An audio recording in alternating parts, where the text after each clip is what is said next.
And there we go. Okay, cool. We're recording. Everybody wave to the camera. Say, hey, camera. Hey, what's up? All right.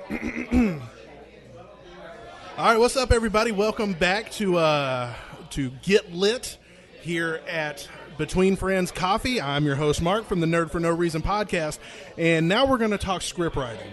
And to my left, I have Mr. Matthew D. Smith. David, Hey. It's David Smith? Yeah. Okay, cool. Writer of the comic book Bee Sting and its movie, Bee Sting and Bee Sting 2, Bear Sting. Right, yep. And to my right, I have a comic book artist, writer, fantastic roller skater, Thank you. Right and on. writer of the movie now on DVD, Patient, Yep. and star of Patient as well, Mr. Brett Brooks. How Thanks you for doing? having me, Mark. Hey, man. No problem. Now, because both of you guys are from the comic world, what's the big difference that you guys encounter between writing comics as versus like writing scripts that's going to be movies? Film? Yes, film. To me, it wasn't really that far off as different. I mean, I wrote Bee Sting. Originally, I wrote it as a short story, and then I modified it and wrote it as a comic. And then when I was going to do it as a screenplay, I just fleshed it out a little more, add a little bit more to it, because the comic itself is only like between 40 and 48 pages. So I obviously had to add more for a full-length movie and everything. So as I was basically just editing my comic script and just changing it to, like, instead of panel descriptions saying, like, exterior scene, blah, blah, blah, that kind of thing. Yeah. So it wasn't that far of a stretch for me, at least. you Yeah, know? and Brett, your idea was actually like an original. It didn't spawn or it didn't come from a comic book, did it? Right. Well, I co-wrote it with the Okay, director. yeah. So the difference I found between comics and film is that, when you're writing for a comic book, everything is coming from nothing. You control the acting, you control the lighting. If you're the illustrator, you control pretty much the entire world that you're building. Whereas with a script, a director, a cinematographer, an actor can come in and they can tweak your writing and put their own spin on it, put their own interpretation to it. So there's a little more control, I think, as a self-made, storyteller. Whereas when you're in a collaborative effort, there's elements, there's set, where you shoot, location, all that can affect the writing somehow. Yeah. Now, what about when you're writing and when it comes time to put basically the words on the page to film, and especially for you because you were actually on camera on the other side of this whole Right. thing on the end product. Was there ever a point where like one of your co-stars or you might have a thing with the director like, no, that's not the way I pictured it up here. She wouldn't say it that way because she'd say it this way. Sure. Well, the thing about Patient was when I was writing it with Jason, I didn't know I was going to be in it. He didn't tell me that. So when we were writing it, in fact, the deal I made with him was, if I help you write this story, this movie, I just want to be on set. That's all I want. I don't have to do anything else. I just want to be on set to see the words come to life. And that was the agreement. And I didn't know that the whole time he was planning on asking me to be a part of the thing that I would help write. Yeah. So, there were definitely times on set. I think it's with any, again, collaborative effort. If the director has something in mind, or if the DP has a suggestion, or if the actor brings their own kind of like set of tools to the table, I think everyone kind of bends to try to make the best product. And I think, a good idea doesn't really matter where it comes from if everybody's on the same page with making that, apex of a product. Yeah. It doesn't really matter where the interpretation comes from, as long as it's a good idea and it fits with the final vision. Yeah.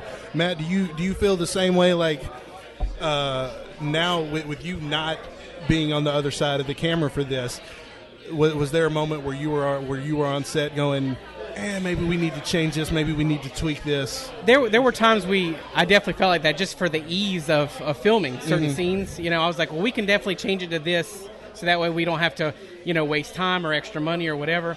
But Will Grammer, who directed both movies, he was very adamant about making the first Bee Sting almost shot for shot, panel for panel the same. Yeah. He wanted to remain as consistent as possible. At the same time, he felt a little constrained in that way, like, because there were things he wanted to do, but he was like, well, I want to stick to the book, So with the second movie, which was not based on a comic, which was the original screenplay, he had a little more leeway there, and we were able to talk about things like, well, we can do this, and then if he didn't want to do that, or if he had a better idea, or vice versa, we could, like, tweak the script a little. So we had a little bit more room to play there, Yeah. But I was one who was always like, we can change this. He's like, no, we're not changing it. He said that's one of the things that bothered him the most was like comic book movies that change too much. He said, I want it as close to this as possible. Well, for the second movie, you said that you guys could play a little bit more around with it. What was the original script like? How much did it change from the finished product? Honestly, it wasn't that drastic.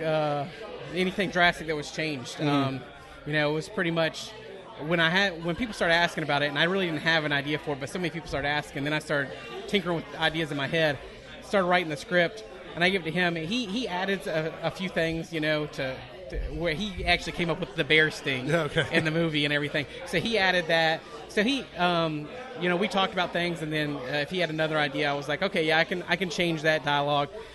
But very minimal changes, honestly, you know. And then there's a lot when we're on set, when we're doing stuff too. It's like, okay, somebody ad-libs something like, okay, let's stick with that, and then we'll change this to go along with that, you know. What about Patient? How much did the original draft or the first draft differ from what the finished product was?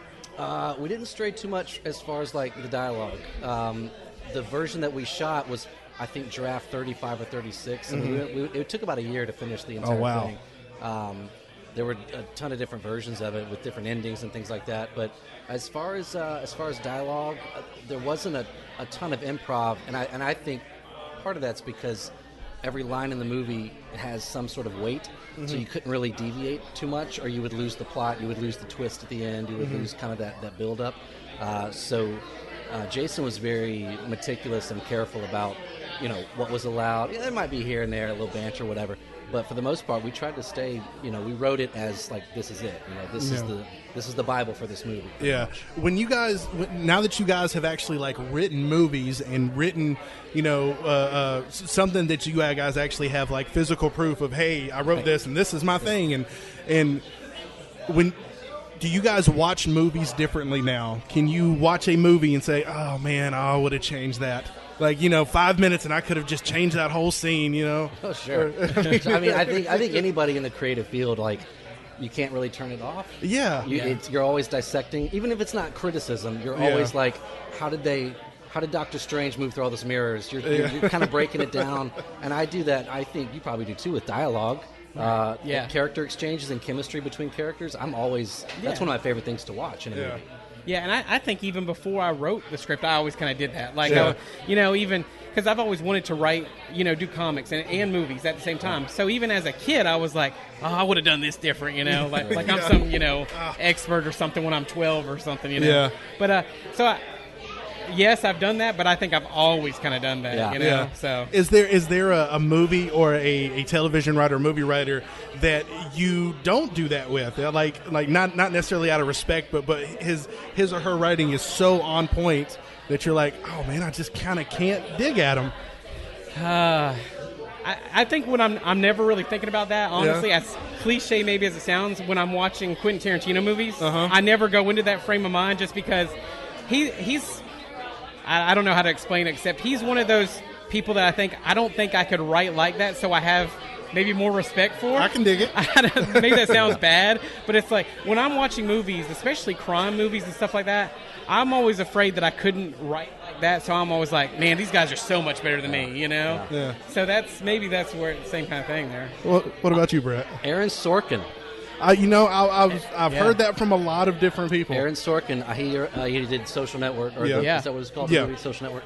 And I'm losing it right now. I can't think of the other one, the series. I'm losing it. I'm not going to waste time on airtime trying to figure it out. But anything he's done, there's a cadence, and his actors bring it too. Like whenever they cast for these things that he does, they always have this like. There's very much a tempo to the acting, to the exchanges. Everyone's witty. Everyone's got an edge to them, and I've always loved his writing style. Yeah.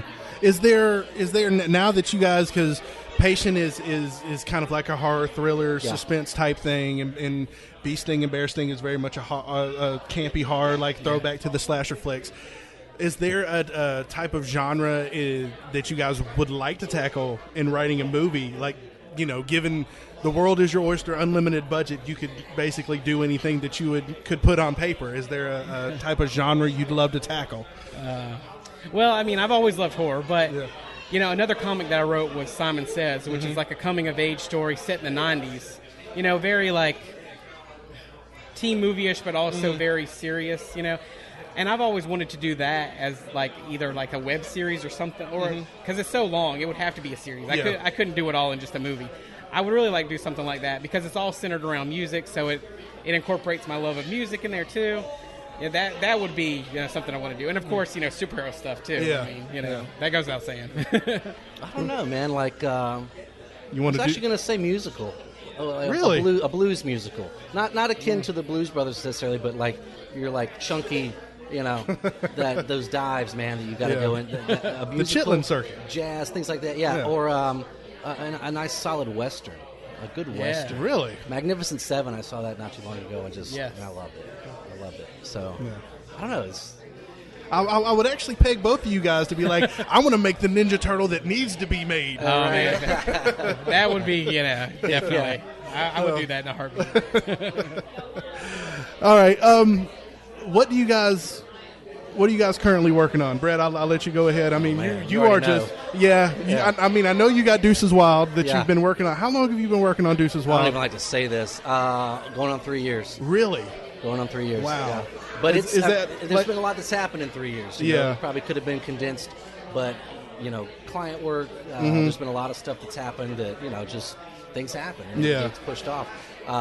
Actually, on a lighter note, I've got a stack of books coming in from the printer at the beginning of July called "Why Does the Jack Lantern Smile?" Oh, yeah. My children's book that I did for Inktober, which is for any of the listeners that don't know, it's when the artists online get together and they do a daily inking, whether it's brush, quill tip, digital ink, or whatever. And I decided to make mine a narrative. So that Halloween story is coming out in July. I'll have about 800 to 1,000 books to take to conventions. Yeah. And, I'm picking up jobs here and there. I'm doing commissions, client work, and then pushing Deuces Wild as hard as I can right now. Yeah. Let me ask you something real quick about why the Jack Lantern Smiles. Because you picked Inktober to do that, I figured that this is probably a super huge, daunting undertaking to be, okay, every day I have to put something out. Because I want to say one of those days you missed one and then put two out the next day. I put two to out try the to next slide it under it the was like radar. right at the end of the month, actually. Yeah, I mean, because it's black and white, and because it's such a very simple. I wrote it before the month came. Yeah. So I wrote the story before October rolled around. But yeah, you're not too far off. It was like, okay, I've committed to this. It's the first time I'd ever done it. Yeah. All my artist friends do it every year, and I'd never done it. And I didn't want to do Wolverine. I didn't want to do Deadpool. I didn't want to do fan art. Yeah. I wanted to do something with some heart, that I could, maybe share as a story. And finished it up, and people were requesting a print. So I put a Kickstarter out there. It funded, and we got books coming in next month. Awesome. And Matt, what's in the future? I mean, I know that you're. Well, tell them about the comic that you're working on now. Yeah, I've got a new comic out called Amazing Age. Which has been getting killer reviews. It's all over the place. Yeah, it's been great. It's part of Alterna Comics' new newsprint line of comics. So it's only $1.50 an issue. It's printed on classic newsprint. How did you find? I've talked to other comic book people in the past that have tried to print on that type of old newsprint. Randy Bishop being one of them. Yeah. And he said it was impossible to find a printer that would print on that type of stuff. Yeah, it's publisher for Alterna Comics, Peter Samedi. He did a ton of research finding different companies that would do this, and he had to go through a lot of hoops and hurdles, to get this. He found 2 different companies that he was real comfortable with, and he got samples from both of them, and they look great, and that's who he's using. And Awesome. he did tons of legwork for quite a while before this even became, a reality. And I gotta give him, some accolades there because he's busted his butt on that, And when he was putting forth that he wanted submissions for this, we had already started doing Amazing Age as a webcomic. And so we were like, well, we got to submit because, the whole storyline is about a group of kids who get sucked into the world of comics that one of the kids created when he was younger. Like, they're teenagers now. So when he was like 6, 7 years old, he started creating these. And they have to become superheroes in this world. So it has an old school superhero feel. So as a result, I was like, oh, well, newsprint's perfect for this, And so we were the first batch of newsprint comics that he put out the first month. And the reviews have been tremendous. We sold out through Diamond. So I can't complain That's at all. awesome. Yeah, that's really cool. Do you is there any more future films in the work for you guys, or is it just mainly focused on comics right now? Comics is the main focus right now, Yeah, because I'm putting out all this Amazing Age stuff. But at the same time, a lot of people keep asking about A Beast Thing 3 because it's left open-ended at the end of 2, and they're all like, well, you got to do a trilogy. You got to do a trilogy. So I'm like, well, give us some time, because we, Will and I put so much into these movies that it's like we have to take a break after a while, because it's exhausting. Yeah. So I'm not saying yes, I'm not saying no. But, ask me again in a year or so, and we'll see what I say, Yeah. And, Brett, is there room for a Patient 2 Electric Boogaloo? Oh, my gosh. Well, actually, it just came out on Redbox last week, or week before maybe. I can't remember. But it's still kind of in the distribution stages. There's still things that could happen with this film still. So we're kind of waiting that out. Obviously, no, I can't really say what will happen, but we're still waiting to see if it'll continue to evolve. And then, me and Jason are always talking about trying to do the next thing. We're in that waiting phase, in that kind of waiting game right now. He's got projects he's working on. I'm working on Deuces Wild, the Jack Lantern's coming in, conventions obviously, and client work. And in the meantime, we're just sort of like waiting for that next wave to pick up, and take us somewhere. You don't have to answer this on air, but this is this is more side of it's my real hair. This is more of the business side of the house. Like once you write it and you make the movie and stuff like that, and you get someone to put it out there into the ether, do you give up any creativeness or the ability to move on or make a sequel or to like that kind of stuff because of the completely distributor? contingent on the contract that you sign. It really is. So it's a yes and no kind of answer. When they buy film, they buy it outright. Of course, your name's on the billing, your name's on the credits. It's yours, obviously. But as far as the semantics of each contract, it can vary. Okay, it can totally vary. And I'm not actually privy to all that. Yeah. So I'm not sure, but I have talked with Jason about that, and that topic, sequels, things like that. That's come up before. But I don't know how much I'm really allowed to. Okay, say, yeah. That's a good safe answer, I guess. I didn't want you to say anything that would get you in trouble. Sure. I was just one of those dumb questions that it's not floats a dumb around question. the head. Just that's because I had the same question. Yeah. When it first got picked up by Shoreline, who was the sales agency that ended up taking it to get distributed, that was my first thing. Is like, will there be a sequel? Were there like, how does this work? And we talked that out a little bit.